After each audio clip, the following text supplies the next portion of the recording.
Welcome back, ATO fans. Coming to you from San Antonio, Texas, the beautiful Riverwalk. We're right now at the Hyatt Hotel. We are at the TMPA annual conference and also the Texas State Lodge FOP biennial conference. I didn't know biennial was a word until today. ATO is repping the FOP Lodge 716. Shout out 716. I'm Joe King. I'm with the beautiful Detective Kristen Green. And we have a very special guest co-host, the great Clint McNear. Clint, thank you for being with us. Glad to be here. Super glad to be on here with you guys. Thank you for all you've done for peace officers across this state and the country. Your work, your reputation is legendary. I've heard all about you before we even met. Thank you. Broken, trying to help the broken. Hey, we need it. Somebody needs to do it. Clint is actually going to have his own episode. He's got an incredible career to talk about. His father had an incredible career with Dallas PD. He's a Dallas PD legend. Stan McNear, can you talk a little bit about your father? Yeah, Dad started in the mid to late 60s. Did time at Northeast Patrol and went to Capers, I think in 70, and did 31 years in Capers. Worked in SIU, worked a ton of police shootings, and had a good career there. I'm retired from Garland, and I couldn't have filled the shoes there at Dallas. He is a third-generation law enforcement, folks, and a true Texas peace officer and advocate. We need people like this in our corner in the police world. I want to give a quick mention to a story. I had a widow reach out to me. I met her at our Bags for Badges. I want to talk about Deputy Inspector General Richard Hale. End of watch, 5/9/2018. DIG Hale was killed in a motor vehicle crash on FM 51 north of Decatur, Texas. He was only 46 years old, left behind a wife and 8 kids. Jennifer, thank you for reaching out. And it was a pleasure to meet you at our ATO Bags for Badges. Look forward to seeing you there again, and maybe we'll have you on here one day if you would like to. Got some upcoming episodes to talk about. We have Dallas Fire and Rescue Zach Talent. Zach's an interesting episode. He reached out to me months ago, and I don't want to give too much away of what we're going to talk about in the episode, but he and his beautiful wife, Megan, came on the show, and this little podcast touched him personally and professionally, and that's what his story is going to be about. He's going to talk about some critical incidents, but he's also going to talk about what this podcast did for him and his family. It's a very humbling story. It's still surreal to me that what we do here matters to people, but it's greatly appreciated when we hear from our fans. We also have the great Bob Sturm of the Ticket and Hardline. Bob comes from a law enforcement family. His wife, Sally, they were very, very sweet to let us in their home. We infiltrated the Sturm home, the mansion there in the Seaside Manor he has there in Dallas. That's a joke. A very nice home, but it's not a mansion. Bob talked about our police ride-alongs that span from 1998 to 2007. And sadly, that was the last one in 2007. But they're very entertaining stories. We have a lot of laughs. He talks about the day Troy Aikman hired him to be his analyst to break down games for Fox and now Monday Night Football. Anybody who listens to this knows I'm a huge Troy Aikman fan, and I enjoyed that story.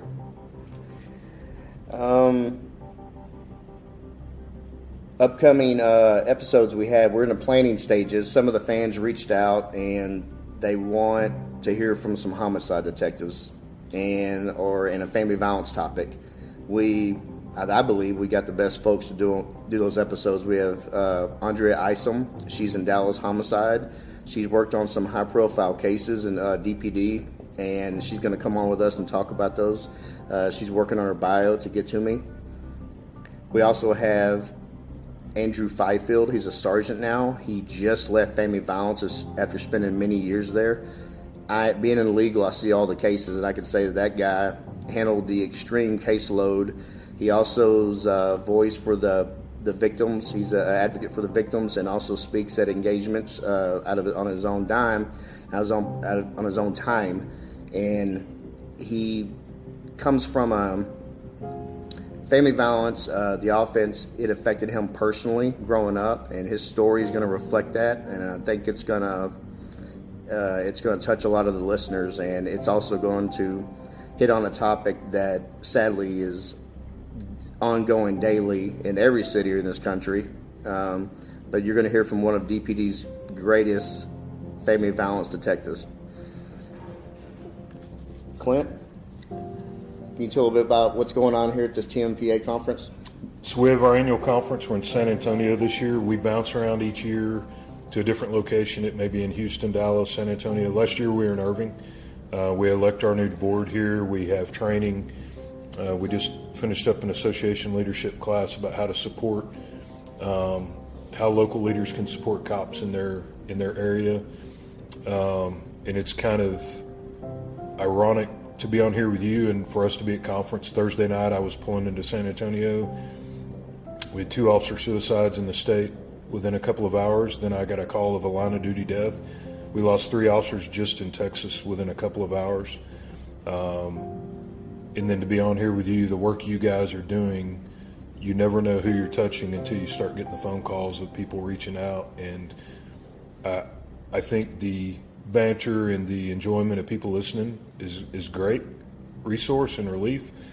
But I think the work you guys bringing mental health and taking care of our own to the forefront, and then you guys getting confirmed of what you're doing with the phone calls and the people reaching out, the lives that you're touching and the lives you're affecting, you can't put a price tag on what you guys are doing. And I'm honored to be on here with you guys. Man, it's an honor. That's very nice of you to say.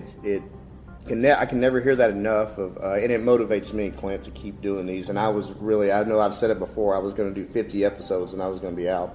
Well, if any of the listeners could look up how many episodes, we're at 41, and we have 10 other episodes in the can, so we're going back just past 50 now.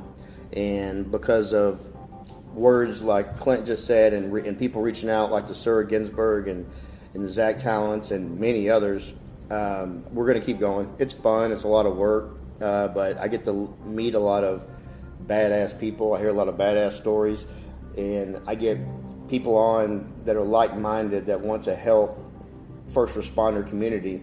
And also we do want to bridge the divide with the first responder community and the civilians. And I'm going to go back to our first bingo, our bags for badges. We had a civilian that reached out months ago, and I've given her some shout outs before. Her name is Sarah Ginsburg. She's from New York. She reached out, and to make a long story longer, she flew down here on her own time, and she volunteered for our Bags for Badges event. And it was really surreal because she told quite the story of how she got involved with our podcast. And it's really sweet and to hear from people that live across the country you've never met, that what we're doing here, having on people like the Lance Crawfords and the Chris Webbs and the history of Dallas SWAT, those stories touch people in different ways.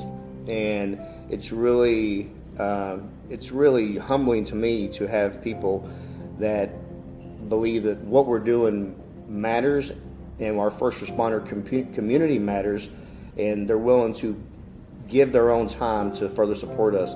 Sarah came in town, and I have to say that she worked her ass off. And Ed said if she ever moves to Dallas, he's going to give her a job, because she was humping it. I had to MC that event. We had over 500 ladies there trying to play, win some high-end purses.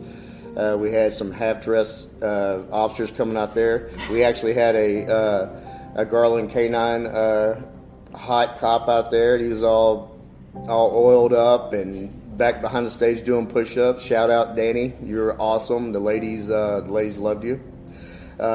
look forward to having you back next year. And Sarah, you're welcome to come anytime to help out in any events. We greatly appreciate you. That event raised over $65,000 for our first responders, and those monies the ATO raises, it goes to financial assistance to injured or ill officers, and that's police and fire. We help in the city of Dallas and the surrounding cities. We help out Garland, Clint, and Rowlett when there's a death. Also, and within those communities, the first responder world, we give financial assistance, but most of our monies go towards the confidential counseling. And I've said it before, I can't get this point across enough, is that since 7/7, the ATO has seen a 300% increase in the officers that are going to confidential counseling. That is a good thing. People are coming forward and recognizing that they need assistance. This job weighs on you. This world weighs on you. And being self-aware is the first step into getting help. And these events like the Bags for Badges, we got our Freedom Run that's coming up on September 11th. If you want to go and look that information up on the Assist the Officer Foundation Freedom Run, please go check that out. If you want to look up the information on the ATO, go to atodallas.org. If you want to look up information or donate to our cause, your money is going to go to a very good cause and financial assistance to first responders, as well as our confidential counseling. If you want to give some feedback on topics you want to hear or complaints, you want to bitch about the mics again, or I need to stop rambling as much, I'll listen and I will fix it. If I've tried to cut back on my use of the word I'm well aware of that. So reach out to me at atobridging@gmail.com. And also I want to give a shout out to Wichita PD there in Kansas. Thank you to the officer that reached out and talked to us and gave feedback. It is really greatly appreciated. I want y'all to be safe up there and keep listening, and please keep the emails coming. This motivates us. The phone calls that Clint gets, it makes us feel what we're doing like it matters, and it pushes us to work harder. We don't want to Clint does not want to get calls like that, but Clint's there for the first responder community, and I don't think he's going to go anytime soon. It's in his blood. They're stuck with me. And the cool thing about what you guys have going is not just giving an outlet for cops to hear, but I think it's important for the community to hear this, because we hire from the human race, and the human race is flawed, broken, and not built to see what we see. And I think this is a great way, too, for the community to continue to hear that we're humans just like they are, and seeing trauma and bad things and getting shot at and holding dead babies takes a toll, and gives them some understanding through our lens of kind of what goes on, in addition to giving our own an opportunity to hear, vent, and understand the stigma is not just with them. It's not a stigma, and it's okay to be broken. It is. Thank you, Clint. Thank you for sharing. I can't wait to sit down with you and get us a 2-hour episode. I think we can go with 2 hours plus with your story. I'm excited. And also, I want to tell Clint thank you on air for this nice old fashioned that I'm sitting here enjoying. So I think we're going to give a little toast. To all those that have gone before and those continue serving. Thank you, sir. Yes, sir. ATO fans, until next time, be safe out there, and let's take care of each other.